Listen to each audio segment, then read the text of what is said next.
Do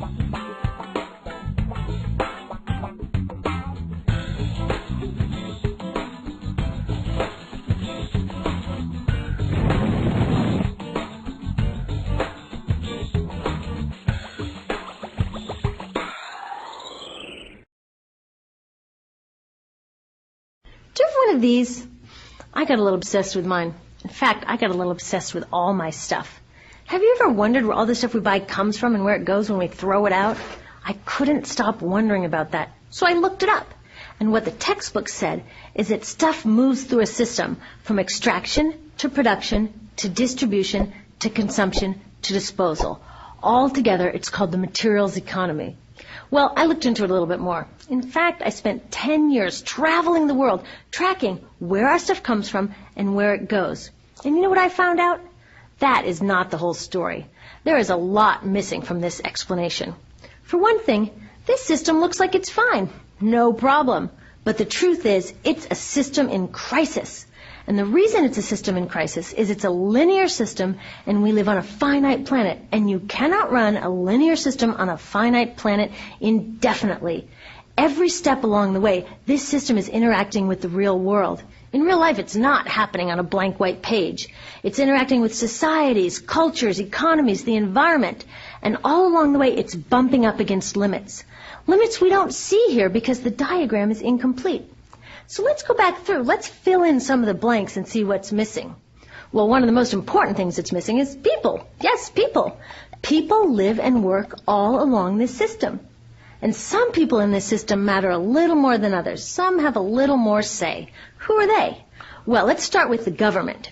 Now, my friends tell me I should use a tank to symbolize the government, and that's true in many countries and increasingly in our own. After all, more than 50% of our federal tax money is now going to the military.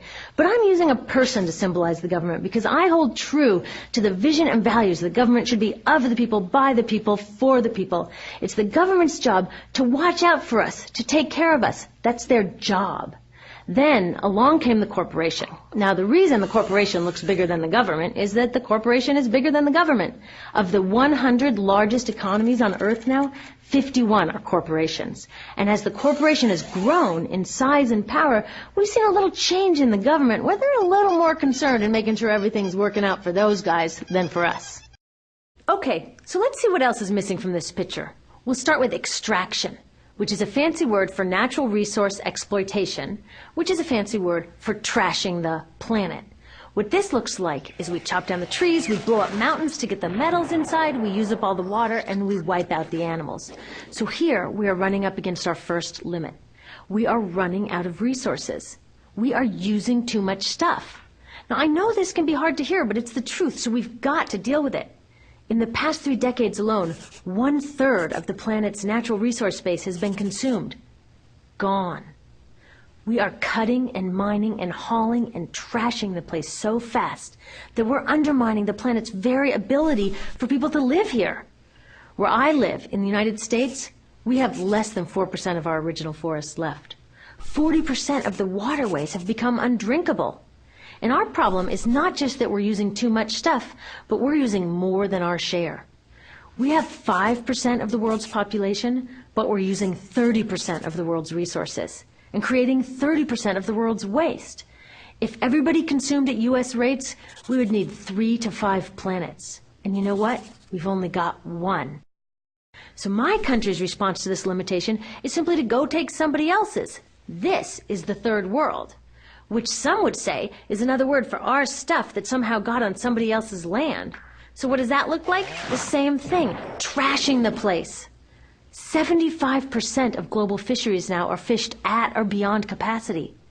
80% of the planet's original forests are gone. In the Amazon alone, we're losing 2,000 trees a minute. That is 7 football fields a minute. And what about the people who live here? Well, according to these guys, they don't own these resources, even if they've been living there for generations. They don't own the means of production, and they're not buying a lot of stuff. And in this system, if you don't own or buy a lot of stuff, you don't have value. So next, the materials move to production. And what happens there is we use energy to mix toxic chemicals in with the natural resources to make toxic contaminated products. There are over 100,000 synthetic chemicals in use in commerce today. Only a handful of them have even been tested for health impacts, and none have been tested for synergistic health impacts. That means when they interact with all the other chemicals we're exposed to every day. So we don't know the full impact on health and the environment of all these toxic chemicals, but we do know one thing: toxics in, toxics out. As long as we keep putting toxics into our industrial production systems, we're going to keep getting toxics in the stuff that we bring into our homes and workplaces and schools, and our bodies. Like BFRs, brominated flame retardants, they're a chemical that make things more fireproof, but they are super toxic. They're a neurotoxin. That means toxic to the brain. What are we even doing using a chemical like this? Yet we put it in our computers, our appliances, couches, mattresses, even some pillows. In fact, we take our pillows, we douse them in a neurotoxin, then we bring them home and put our heads on them for 8 hours a night to sleep. Now, I don't know, but it seems to me in this country with so much potential, we could think of a better way to stop our heads from catching on fire at night. Now, these toxics build up the food chain and concentrate in our bodies. Do you know what is the food at the top of the food chain with the highest level of many toxic contaminants? Human breast milk. That means that we've reached a point where the smallest members of our societies, our babies, are getting the highest lifetime dose of toxic chemicals from breastfeeding from their mothers. Is that not an incredible violation? Breastfeeding must be the most fundamental human act of nurturing. It should be sacred and safe. Now, breastfeeding is still best, and mothers should definitely keep breastfeeding, but we should protect it. They should protect it. I thought they were looking out for us. And of course, the people who bear the biggest brunt of these toxic chemicals are the factory workers, many of whom are women of reproductive age. They're working with reproductive toxins, carcinogens, and more. Now I ask you, what kind of woman of reproductive age would work in a job exposed to reproductive toxins except for a woman with no other option? And that's one of the beauties of this system. The erosion of local environments and economies here ensures a constant supply of people with no other option. Globally, 200,000 people a day are moving from environments that have sustained them for generations into cities, many to live in slums, looking for work, no matter how toxic that work may be.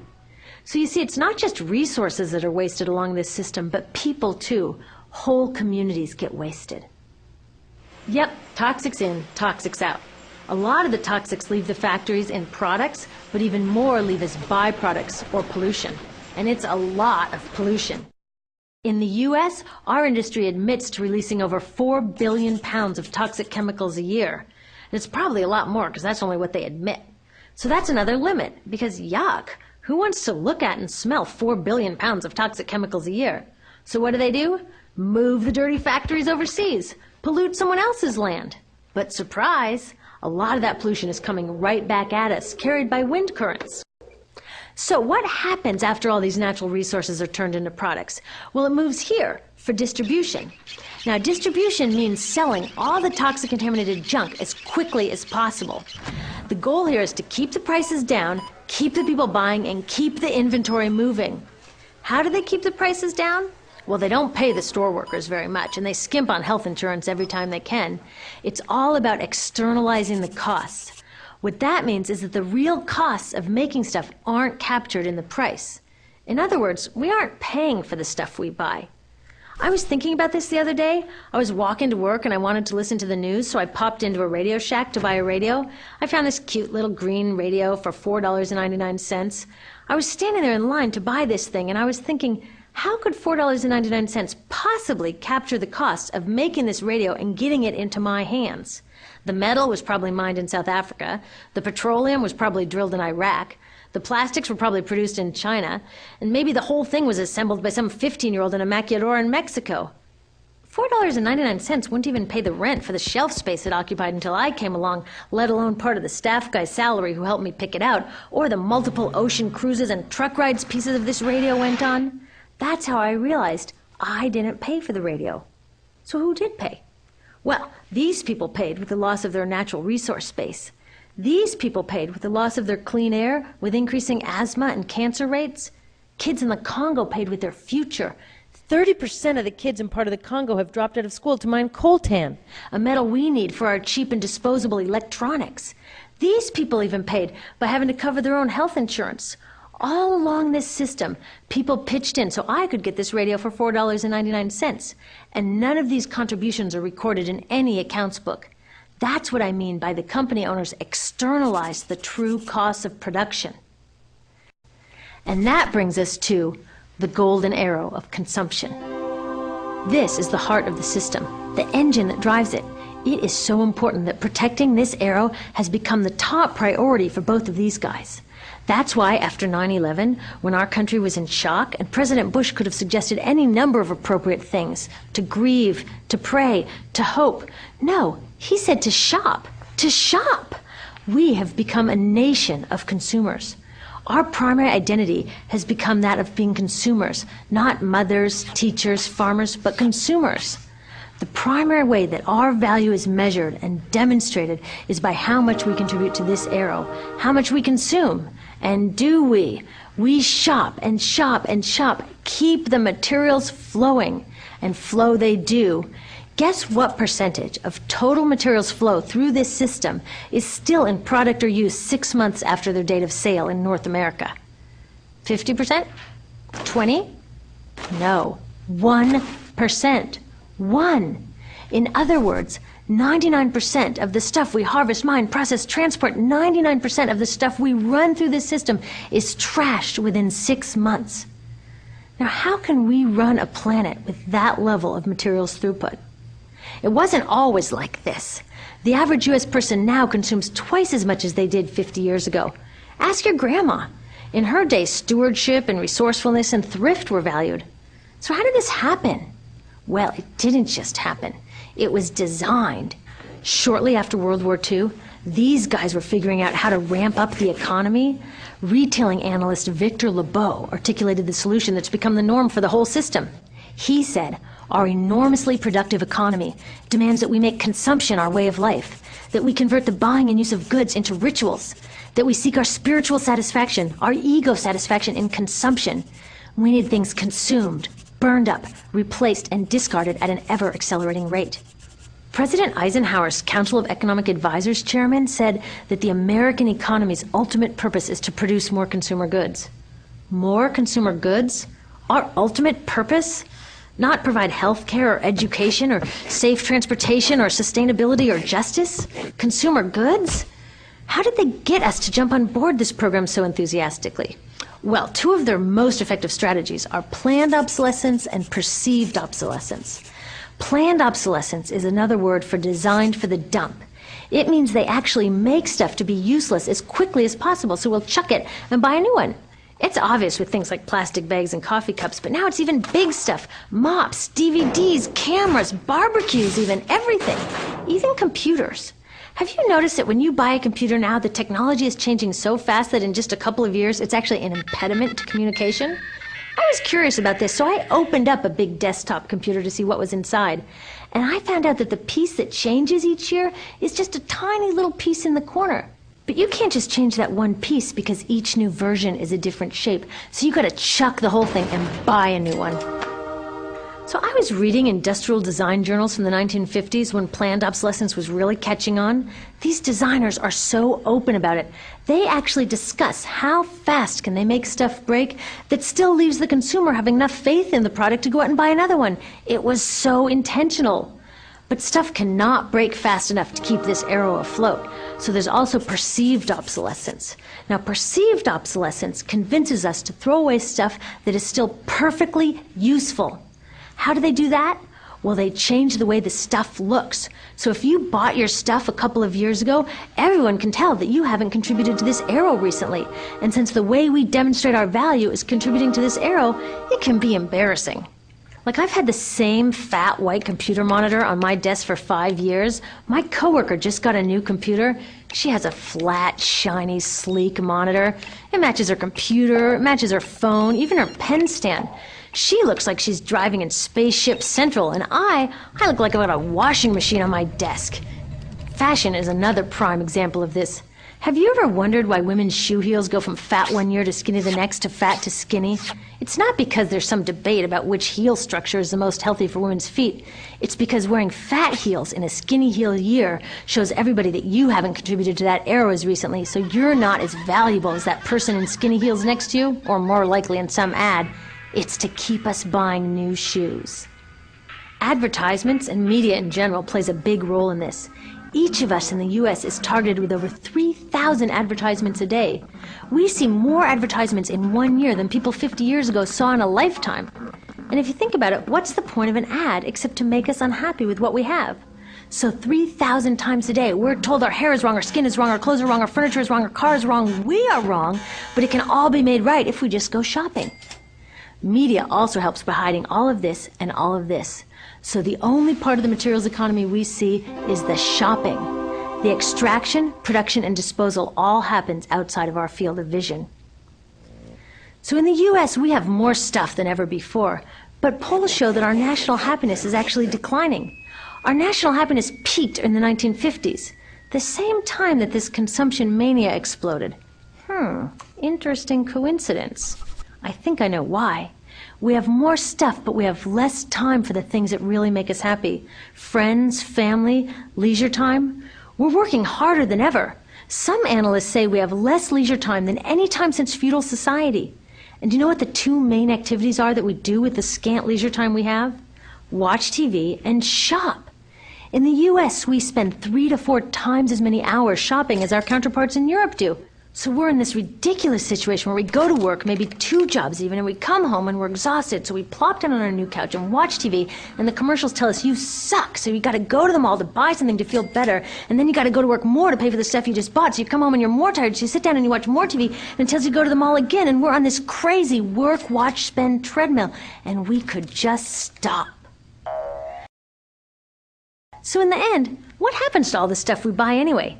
At this rate of consumption, it can't fit into our houses, even though the average house size has doubled in this country since the 1970s.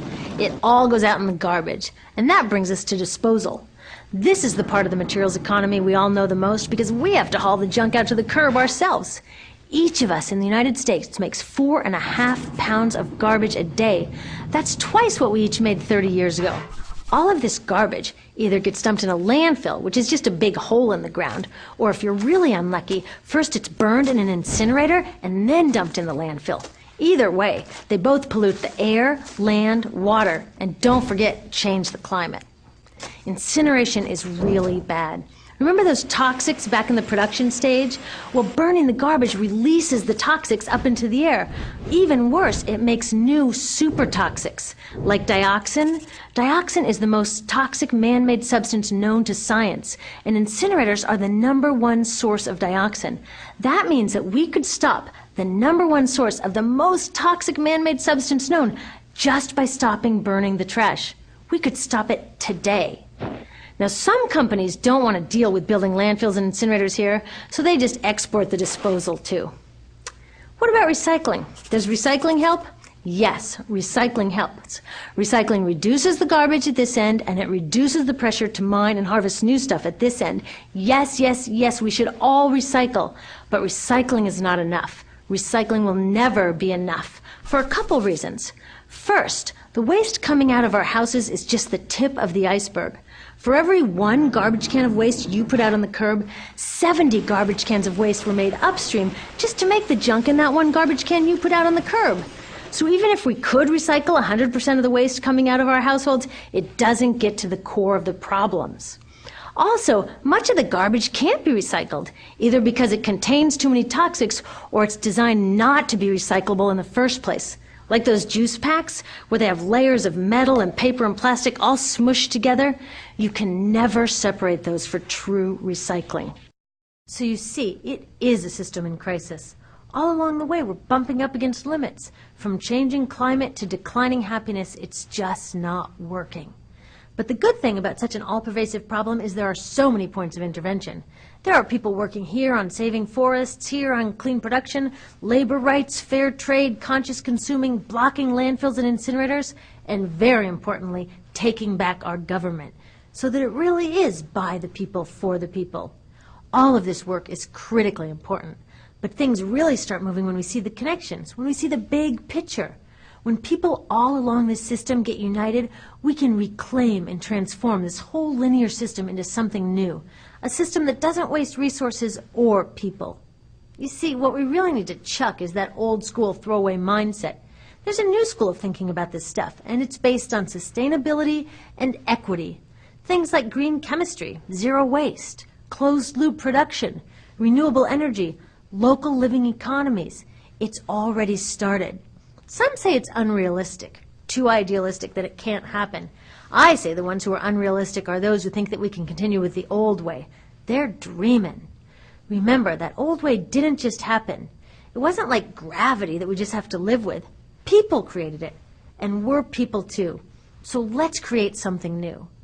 There's a lot of information on this website about groups doing incredible work. Click around, get involved.